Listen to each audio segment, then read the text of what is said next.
2025 సంవత్సరం ఫిబ్రవరి నెల 23వ తారీఖు నుండి మార్చి నెల 1వ తారీఖు వరకు ఈ వారం తులారాశి ఫలితాల గురించి తెలుసుకుందాం. ముందుగా ఉద్యోగ విషయానికి వస్తే ఈ కాలంలో ఉద్యోగస్తులకు ఒత్తిడి తగ్గుతుంది.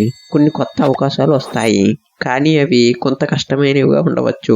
కొత్త ప్రాజెక్టు లేదా బాధ్యతలు స్వీకరించడానికి ముందు వాటి గురించి పూర్తి అవగాహన చేసుకోవటం మంచిది. పని ప్రదేశంలో సహకారం పొందడానికి సహోద్యోగులతో మంచి సంబంధాలు కొనసాగించండి. ఇక ఆరోగ్య విషయానికి వస్తే ఆరోగ్యపరంగా ఈ కాలంలో సాధారణ స్థితి ఉంటుంది. మానసిక ఒత్తిడి తగ్గుతుంది, కానీ శారీరకంగా ఆరోగ్యంపై శ్రద్ధ వహించటం అవసరం. సమయానికి నిద్ర, సరైన ఆహారం, వ్యాయామం చేయటం ద్వారా ఆరోగ్యం మెరుగుపడుతుంది. ఇక కుటుంబ విషయానికి వస్తే కుటుంబ సంబంధాలు మెరుగుపడతాయి. పెద్దల ఆరోగ్యంపై శ్రద్ధ వహించండి. వారి సూచనలను గౌరవించడం ద్వారా కుటుంబంలో ఆనందం పెరుగుతుంది. సంతానం విద్యలో మంచి ఫలితాలను సాధిస్తారు. ఇక ఆర్థిక విషయానికి వస్తే ఆర్థికంగా ఈ కాలం మీకు మిశ్రమ ఫలితాన్ని ఇస్తుంది. కొన్ని ఖర్చులు పెరుగుతాయి, కానీ ఆదాయం కూడా స్థిరంగా ఉంటుంది.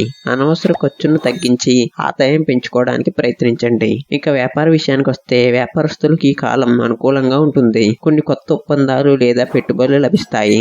వ్యాపార భాగస్వామితో మంచి సంబంధాలు కొనసాగించండి. ఇక విద్యార్థుల విషయానికి వస్తే విద్యార్థులకి ఈ కాలం అనుకూలంగా ఉంటుంది. పరీక్షల్లో మంచి ఫలితాలను సాధిస్తారు. కష్టపడి చదువుతూ సమయ నిర్వహణపై దృష్టి పెట్టండి. దయచేసి మన ఎస్యు ఆస్ట్రో ఛానల్ను సబ్స్క్రైబ్ చేసుకోండి. ధన్యవాదములు.